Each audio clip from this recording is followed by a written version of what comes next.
Good morning dear student. आज हम लोग IUPAC नॉमेनक्लेचर सीरीज़ का थर्ड वीडियो देखेंगे। इसमें हम लोग सीखेंगे IUPAC nomenclature of organic compound. किसी भी ऑर्गेनिक कंपाउंड्स की नेमिंग करते समय हमें तीन इम्पोर्टेंट टर्म दिमाग में रखने हैं। सबसे पहला है प्रीफिक्स, सेकंड है आपका word root and third term है सफिक्स। वर्ड रूट ये एक्सप्लेन करेगा number of carbon atom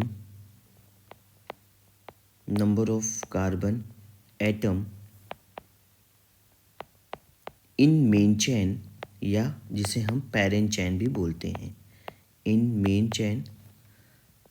suffix हमें बता के देगा कि हमारा डिग्री ऑफ सैचुरेशन, हमारी जो कार्बन चेन सैचुरेटेड है या अनसैचुरेटेड है, या उसमें कौन सा फंक्शनल ग्रुप है।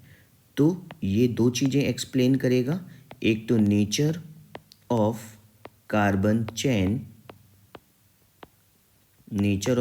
चेन, साथ में सफिक्स बता के देगा हमें फंक्शनल ग्रुप, कौन सा फंक्शनल ग्रुप प्रेजेंट है। जबकि प्रीफिक्स जो होता है, प्रीफिक्स हमें बताएगा कि हमारे पास कौन से जूनियर फंक्शनल ग्रुप लगे हैं, या हम इसी को कहें कि सब्स्टिट्यूएंट कौन से सब्स्टिट्यूएंट्स लगे हैं इस ऑर्गेनिक कंपाउंड में। तो ये तीन चीज़ होती है। अगर हम बेटा सिस्टमेटिक जनरल स्कीम देखें तो हम क्या क्या टर्म्स यूज करते हैं जो IUPAC ने एक्सप्लेन किया है। तो सबसे पहले आता है बेटा सेकेंडरी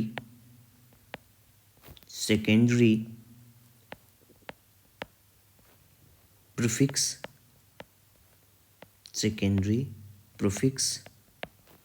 देन उसके बाद आता है प्राइमरी प्रीफिक्स,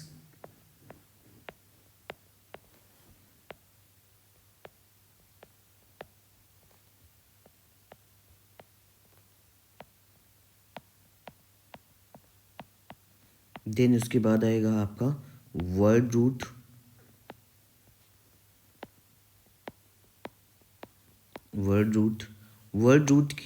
के बाद आपका आता है प्राइमरी सफिक्स,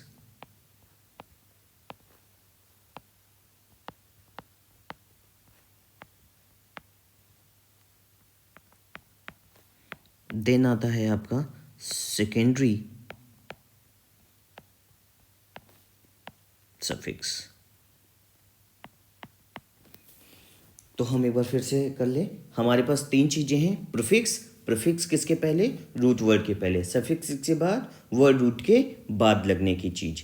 प्रीफिक्स क्या बताएगा, जूनियर फंक्शनल ग्रुप और सब्स्टिट्यूएंट कौन से लगे हैं। सफिक्स क्या बताएगा, नेचर ऑफ कार्बन चेन, और क्या बताएगा, फंक्शनल ग्रुप, कौन सा सीनियर फंक्शनल ग्रुप लगा है। वर्ड रूट क्या बताएगा कि number of carbon atom in main chain में क्या है। और हम ये ऑर्डर क्या रखेंगे, ये मैंने आपको नीचे लिख दिया है। ठीक है बेटा। अब हम अगर इसमें देखें तो जो सबसे पहला टर्म जो आपके दिमाग में आ रहा होगा कि वर्ड रूट क्या एक्सप्लेन करेगा। तो वर्ड रूट के लिए देखें हम, वर्ड रूट क्या होता है। Word root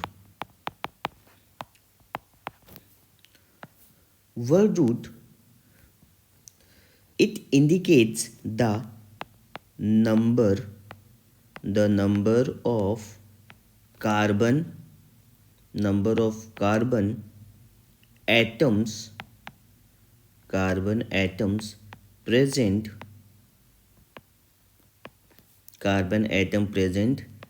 in the main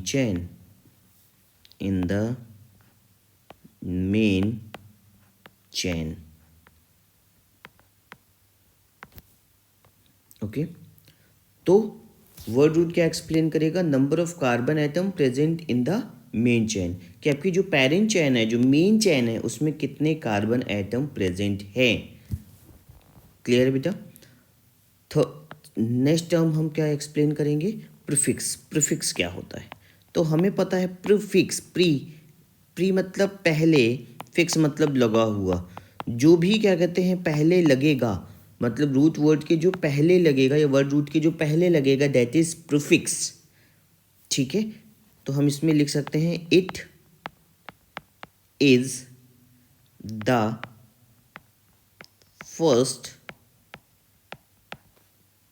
part of name, first part of name, first part of the name.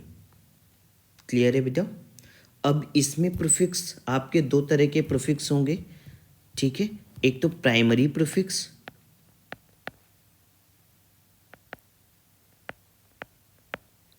Primary prefix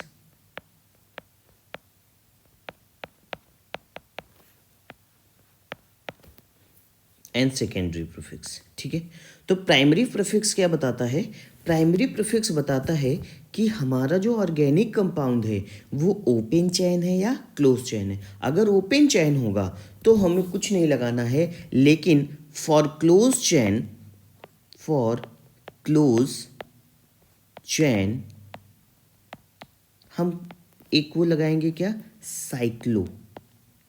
क्या लगाएंगे, साइक्लो। या अगर क्या कहते हैं इसमें और भी हो सकते हैं, बाईसाइक्लो या इस तरह की चीज़ें। ठीक है, तो हम प्राइमरी प्रीफिक्स में nature of the carbon chain explain करेंगे। इसके जस्ट बाद हम देखेंगे secondary prefix. Secondary prefix,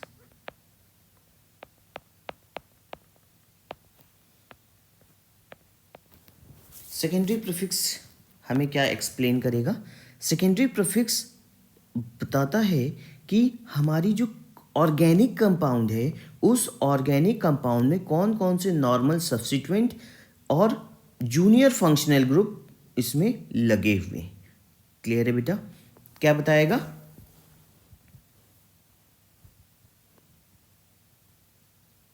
normal substituent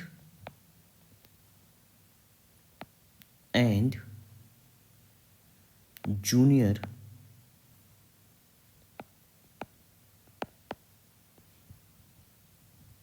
functional group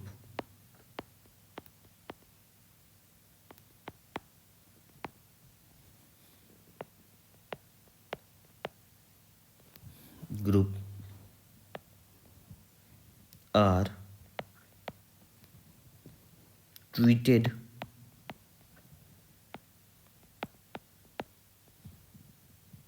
as a substituent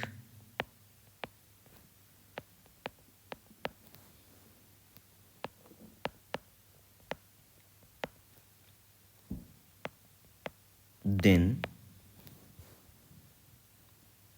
their name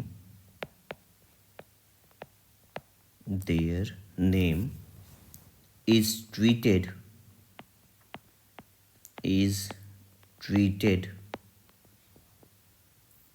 as secondary prefix.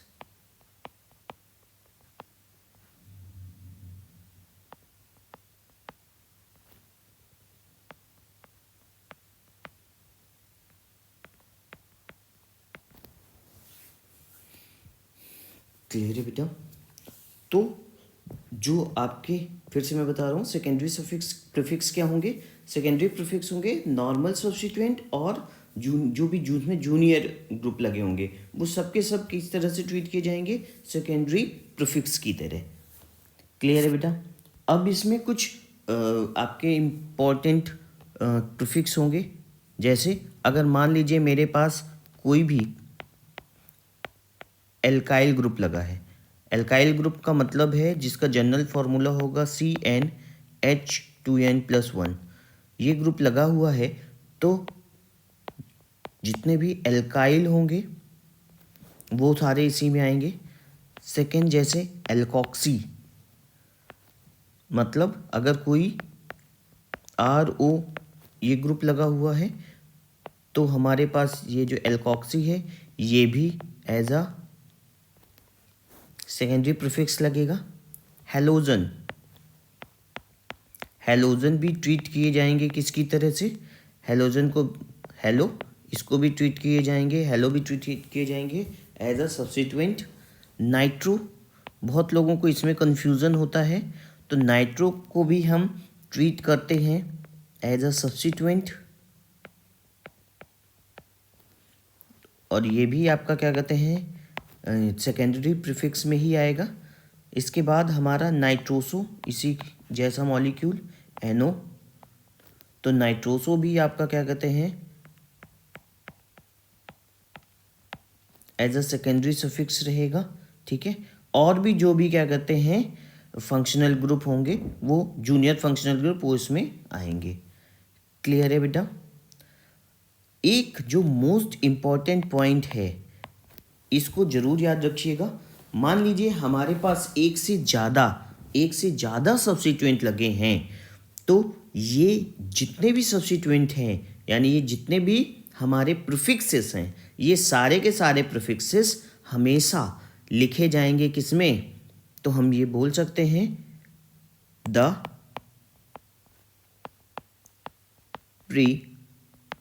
prefixes are always written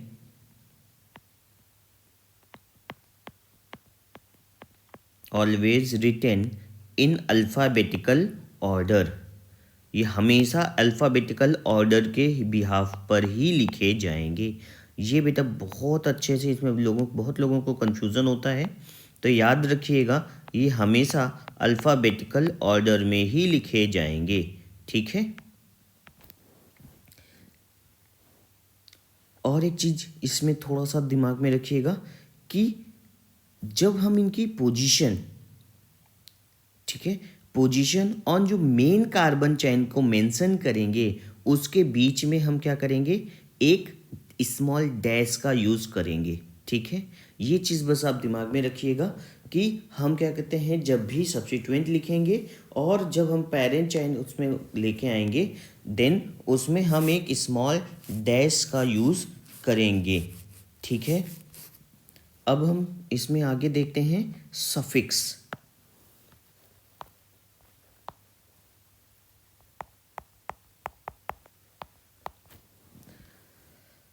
suffix क्या होते हैं? सफिक्स में हमें पता है कि जो वर्ड रूट के बाद में लगेगा दैट इज सफिक्स। ठीक है, वर्ड रूट के बाद में जो लगेगा तो हम इसको बोल सकते हैं लास्ट पार्ट ऑफ नेम, नाम का आखिरी हिस्सा, जो आखिरी हिस्सा होगा उसे हम क्या बोलेंगे, सफिक्स। ठीक है, इसमें फर्स्ट देखते हैं क्या, प्राइमरी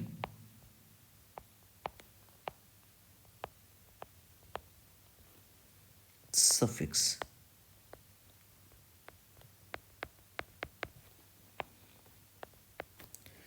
प्राइमरी सफिक्स क्या होगा, इट इंडिकेट्स द सैचुरेशन और unsaturation existing in the main chain.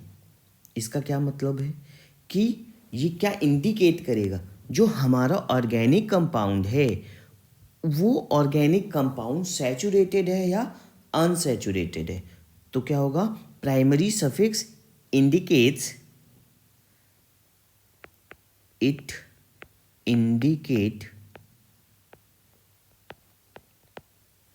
indicates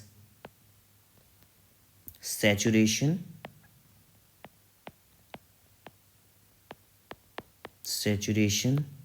or unsaturation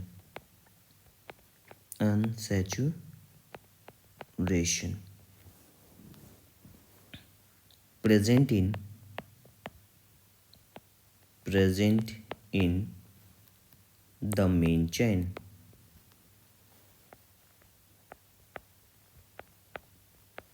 main chain. Clear है बेटा? तो याद रखिएगा, अगर अभी कुछ टर्म्स आएगा, अब हम कैसे एक्सप्लेन करेंगे कि सैचुरेशन है कि नहीं है।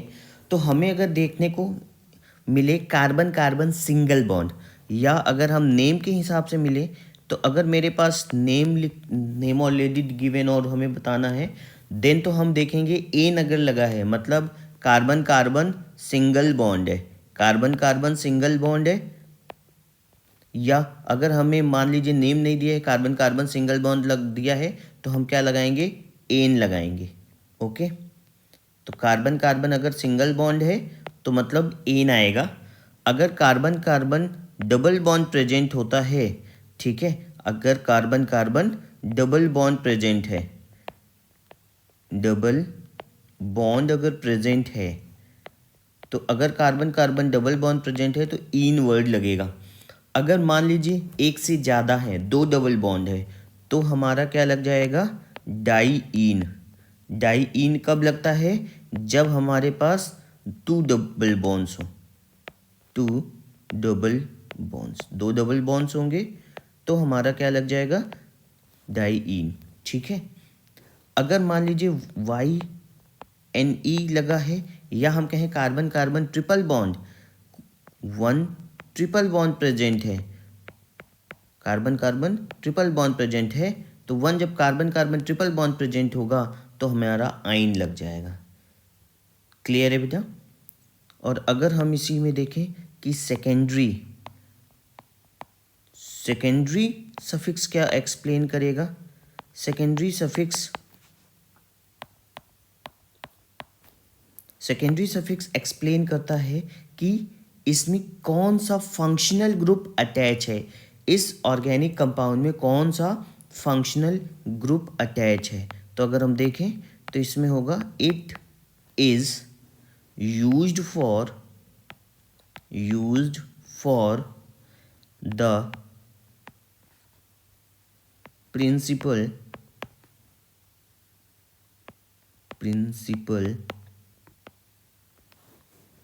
Functional group.